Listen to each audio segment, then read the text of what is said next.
అంటే మీరు కూడా అమ్మాయి బ్లాక్ లో పెట్టేశాడు. మన వైష్ణవిని పెళ్లి చేసుకున్నట్టు మీకు కూడా ఏమైనా పెళ్లి చేసుకోవడం జరిగిందా? ఏమైనా ఉన్నాయా? చేసుకున్నాడనే చెప్తున్నాను. అంటే ఎలా నమ్మారు? అంటే పెళ్లి అంటే తను కూడా తాళి చూపి అమ్మా, తాళి చూపి. అది ఎక్కడుందా తాళి? తాళి ఉన్నాయి నా దగ్గర, కానీ నేను ఇప్పుడు మీడియా ముఖంగా చెప్పేది ఏంటంటే ఆ అమ్మాయి ఇప్పుడు వినండి, తన మెడలో నేను చెప్తున్నాను, తన మెడలో వెండి తాళి ఉంటది. మీరు చూసారా? అగోరి మెడలో వెండి తాళి ఉంటది. అది నా మెడలో తాలే. నా దగ్గరికి వచ్చి తీసుకొని వెళ్ళిపోయాడు. మార్చి 10th రోజున నా దగ్గరికి వచ్చి నా తాళి నాకు ఇచ్చేసి పట్టుకో అమ్మా. లేదు, మనం పట్టుకుందాం. అమ్మాయిని ఇబ్బంది పెట్టాడు. కట్టింది. ఈ తాళి కట్టడం చేత అమ్మాయిని ఇబ్బంది పెట్టాడు. ఇది మెడలో వేసాడు. చూడండి, అది కూడా కాదు, తన మెడలో ఉన్న వెండి తాళి కూడా నా మెడలో ఉన్నది. నన్ను ఏంటి వచ్చి నా తాళి నాకు ఇచ్చేసాను చేసి తీసుకెళ్లిపోయాడు. అప్పటికి ఆ అమ్మాయికి ఈ అగోరికి పెళ్ళైందన్న విషయం నాకు అప్పుడే తర్వాత తెలిసింది. నాకు ఆ తర్వాత నేను గట్టిగానే అడిగితే ఇప్పుడు నా నంబర్ బ్లాక్ లో పెట్టిను, రెస్పాండ్ అవ్వట్లేదు. ఇప్పుడు సరే, మీరు భక్తి పార్వసంలో ఉన్నారు, మీరిద్దరు కలిసి సమాజానికి. నేను ఎప్పుడు నేను మీడియా ముందుకు నేను రావాలి అని అనుకోలేదు. ఎందుకు ఒప్పుకున్నారు అసలు పెళ్లి చేసుకోవాల్సిన? పెళ్లి అంటే నా దృష్టిలో ఏంటంటే ఇప్పుడు ఆ అమ్మాయి మేమేదో లవర్స్ అని చెప్పేసి మేము సహజీవనం చేస్తామని అలాంటి ఉద్దేశము నాకు లేదు. నాకేంటంటే నాకు ఇప్పుడు కాదు, తనకు కలవక ముందే నాకు ఒక ఆశయం ఉండే, ఒక ఆశ్రమం పెట్టాలి, గోమాతలని గాని ఏదన్నా వృద్ధులని గాని ఇలా చూసుకోవాలని నేను, మా మామయ్య, మా అన్నయ్య మేము ఒక కమిటీగా అనుకున్నాము. సో ఈయన కూడా సేమ్ నాకు అనుకూలంగా మాట్లాడేసరికి సరే అలా ఒక భక్తురాలుగా ఉండిపోవాలి తప్ప ఇది ఇంతవరకు ఆగిపోవాలని నేను అలాగే ఉన్నాను. మాది పరిచయము అంటే ఈ అమ్మాయి కొంచెం సెక్యూర్ గా ఉంటుంది. వాళ్ళ మామగారు మాట్లాడతారు, ఆలోచించాలి. ఈయన ఆయన మామ ఆయన కొంచెం సెక్యూర్ ఫీల్ అవుతుంది. నేను చెప్తాను, వీరాలు నాకు చెప్పింది ఆవిడ. ఇప్పుడు మనం చేయాల్సిన పని కూడా అదే. ఇప్పుడు మనందరం ఇలా ఎగబడితే అమ్మాయికి ఇన్సెక్యూరిటీ ఫీలింగ్ ఎక్కువ ఉంటుంది కదా. కాబట్టి మీరందరూ ధర్మ ప్రయత్నం చేయడం చాలా ముఖ్యమైనది.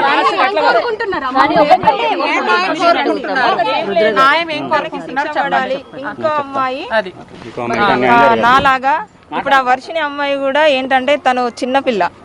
సో తను ఏంటంటే తను లవ్ చూపిస్తాడు. ఎలా అంటే ఇక అది ఒక మీ నిజమైన ఆయన అంటాడు కదా, అంగం అని. అంగం ఉన్నోళ్ళు కూడా చూపెట్టలేనంత ప్రేమ చూపిస్తాడు.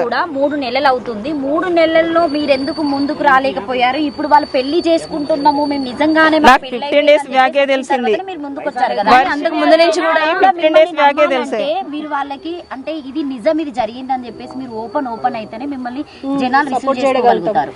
నాకు వర్షిని అమ్మాయితో తిరుగుతున్నాడన్న సంగతి జస్ట్ నాకు 15-20 days బ్యాకే తెలుసు. అంటే అంతకు ముందు నుంచి కూడా నాకు తెలీదు. మీరు చూడలేదా? నాకు ఆ అమ్మాయి తోటి నేను అంతకుముందు నేను ఇది పట్టించుకోలేదు. జస్ట్ 20 days బ్యాక్ ఈ వర్షిన అమ్మాయి బయటకు రావడము, తర్వాత ఆమెను పట్టుకొని తిరగడము అదంతా నేను అడిగాను. పెళ్లి అనేది ఈ మధ్యన రిలీజ్ చేసిండ్రు కదా, అందుకే నేను ముందుకు వచ్చాను.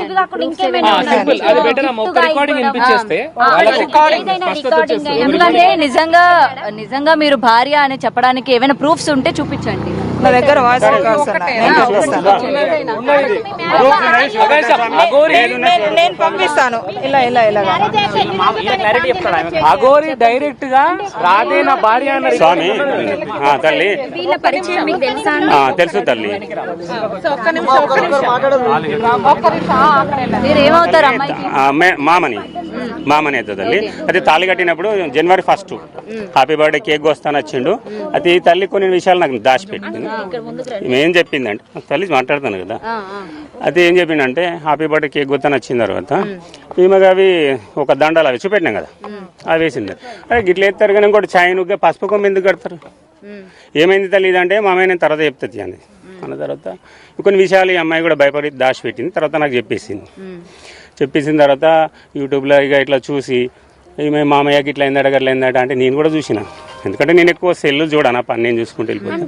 ఇప్పుడు తన అగోరి అని మీకు తెలిసిన తర్వాత ఇలా మీ మేనకోడలికి పెళ్ళైందా మీరు ఎట్లా ఒప్పుకున్నారు? దాన్ని ఎట్లా రిసీవ్? తల్లి అదే ఆమె భయపడి కొన్ని దాచిపెట్టిందని నేను చెప్తున్నాను కదా, నాకేం చెప్పలే. తర్వాత ఇదేంటిది పద్ధతి అంటే ఆ మామయ్యకి ఇట్లా జరిగింది అంటే మరి అసలు మొగోడే కాదు కదా, ఒక అమరుపనులు అంటే అదే.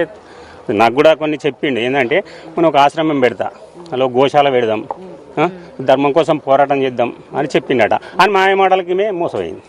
ఇది జరిగింది తల్లి. ఇక్కడ కొండగట్టులో వేసుకున్నారంట కొండగట్టు హనుమాన్ టెంపుల్ తల్లి. వాళ్ళు చేసుకున్న తర్వాత ఎన్ని రోజులకు చెప్పింది మీ మేనకోడలు మీకు? మాకు 2 రోజులైంది తల్లి. 2 రోజుల తర్వాత. అప్పటికి మీ ఇంటికి ఎప్పుడన్నా అఘోరి రావడము, మాట్లాడము, సో నేను పెళ్లి చేసుకున్నాం నిజమే అని చెప్పడం జరిగిందా ఏమైనా? నేను ఫోన్ చేసి ఇదేం సంగతి అంటే కొన్ని రకాలుగానే ఆయన మెంటల్ గా కొంచెం వెరైటీగా ఉన్నాడు. అది కానీ అయినా కాదు కదా, ఆమె కదా మాట్లాడిన తల్లి మాట్లాడిన. ఇది ఏంది అంటే చిన్న పిల్లలు కదా, నేను ఆడపిల్లల్ని సంతోష పెట్టుకుంటూ పోతా అంటే షార్ట్ కట్ లేదే చెప్పేసి. ఇప్పుడు అయినే సరే మిగతా ఏమైనా ఉంటే తల్లి తెలిసిన తర్వాత మీరు ఎట్లా రానిచ్చారు, ఎట్లా ఒప్పుకున్నారు? అదే కదా మేము ఓపెన్ చేసినా కదా తల్లి. మేము ఓపెన్ చేసిన తర్వాత ఇక అప్పటి నుంచి నాకు కాంటాక్ట్లకు వచ్చి నేను ఈమె అమ్మాయితో కూడా కొన్ని రోజులు సెల్ కూడా మాట్లాడలే. కాదండి, ఇది అఘోరి ఇది పెళ్లి కాన్సెప్ట్ ఏంటిది? ఆయనకే అంటే ఆయన అబ్బాయి కాదు పెళ్లి చేసుకోవడానికి, ఇది మోసం చేయడానికి. ఆయనే ట్రాన్స్జెండర్ గా మారడం జరిగింది. తర్వాత ఈ పెళ్లి కాన్సెప్ట్ ఏంటిది? మీరు ఎలా ఒప్పుకుంటారు? అదే స్వామి నేనేం చెప్తున్నా, నాకు తెలియకుండా జరిగింది. నేను అడిగితే ఏంటిది ఇది దండలు వేసుకున్నాడు, ఓకే నీ పుట్టినరోజు ఇక్కడ దేవుని గుడిలో నువ్వు ఈ దండలు వేసు అవి ఓకే, మరి పసుపు కొమ్మ ఏంటిది ఓకే అని అడిగితే మా అమ్మాయి నేను తర్వాత చెప్తానులే అని అన్నది. అంటే వీళ్ళది ఏదో ఉంది. అప్పటి నుంచి నేను ఒక 2-3 రోజులు ఈమెతోటి మాటలు కూడా బంద్ చేసి. ఇప్పుడు వీళ్ళు కలిసి ఎన్ని సంవత్సరాల నెలల? జనవరి నుంచి ఇప్పుడు ఏం కోరుకుంటుంది ఆమె? డిసెంబర్ 31 అయిపోయిన తెల్లారితే జనవరి 5. మీ కోడలు ఏం కోరుకుంటుంది ఇప్పుడు? ఆమె కోరుకునేది ఒకటే స్వామి, మీకు అందరికీ దయచేసి ఒకటే మాట చెప్తున్నాం, పోలీస్ డిపార్ట్మెంట్ కానీ మీ మీడియా వాళ్ళు కానీ ఆమెకు సీఎం గారికి కూడా ఇక అందరికీ చేతులు జోడించి నమస్కరించి ప్రార్థిస్తున్నా. ఆమె ఇప్పుడు ఈ అమ్మాయికి ఇట్లా జరిగింది, ఇంకో అమ్మాయి యూట్యూబ్లో చూసినాం, ఆమె కూడా ఇట్లా జరిగింది. ఇట్లాంటి ఆడపిల్లలకి ఇంకా ముందు అటు జరగద్దు, ఆమెకి కఠినమైన శిక్ష మాత్రం పడాలి. ధర్మం రక్షిత రక్షిత, ధర్మాన్ని కాపాడితే మనకి కాపాడదు అంటే మేము ధర్మంగానే ఉన్నది. ఆ అమ్మాయి కూడా నాకు తెలిసేసరికి కూడా ఇక ఖండించదామంటే ఆడ దొంగ దొరుకుతలేదు. కానీ ఆయన ఉన్నప్పుడు అంటే ఈయన కొంచెం అఘోర కాబట్టి వశీకరణ. స్వామి ఒక 2 నిమిషాలు కూడా టైం ఇయ్యడు. ఇప్పుడు స్వామితోనే మాట్లాడుతున్నా, ఆయన మాట్లాడుతుంటే ఇట్లా ఒక 2 నిమిషాలు కూడా టైం ఇయ్యడు స్వామి. ఆయన ఇయ్యారు, మీ కోడలికి టైం ఇచ్చాడు కాబట్టి. మీ కోడలు అంటే నార్మల్ గా అఘోరి పరిచయం కాకముందు ఎలా ఉందో అఘోరి పరిచయం అయిన తర్వాత అలాగే ఉందా, లేకపోతే ఏమైనా వశీకరణ అలాంటిది ఏమన్నా ప్రయోగించాడు అంటుంది? ఎందుకంటే ఇప్పుడు వర్షిని వాళ్ళ అమ్మ వాళ్ళు కూడా మా పాపకు వశీకరణం చేసి అంతవరకు తిప్పించుకుంటున్నాడు అని చెప్పేసి మాట్లాడుతున్నారు కాబట్టి ఆ వర్షంలో కూడా ఎప్పుడైనా మీ కోడలు చేయడం జరిగిందా? మాకు అట్లాంటి తెలియదు స్వామి, తెలియదు. మనం చేయాల్సింది ఏంటంటే ఇప్పుడు ఈయన వాళ్ళ మామగారమ్మా మీరందరూ చేయాల్సింది ఏంటంటే మన తెలంగాణలో ఆంధ్రప్రదేశ్లో ప్రజలకు తెలియాల్సిందంటే అక్కడ ఒక వర్షిని ఉంది, ఇక్కడ ఇంకో అమ్మ ఉంది, ఇట్లా ఇంకెవరైనా ఉన్నా కూడా రేపటి రోజు ఆయనను అడ్డుకోకుండా సనాతన ధర్మం అనే ఇలా పేరు పెట్టి ఎంతమందిని ఇబ్బంది పెడుతుంటే ఇంకా సమాజం ఎందుకు చూస్తూ కూర్చుంటున్నది, నాకు న్యాయం చేయండి అని మన దాకా రావడం జరిగింది. కాబట్టి మీరందరూ కూడా ఏకం కావాలి, ఛానల్ అందరూ వాళ్ళు కూడా ఆ అమ్మాయి వెనక పడకుండా ఆ అమ్మాయిని మనం కాపాడి రుజువు చేయించి చూపించాలని కోరుతూ సర్వజనులు సుఖంగా ఉండాలని కోరుతున్నాం. జై శ్రీరామ్. జై శ్రీరామ్.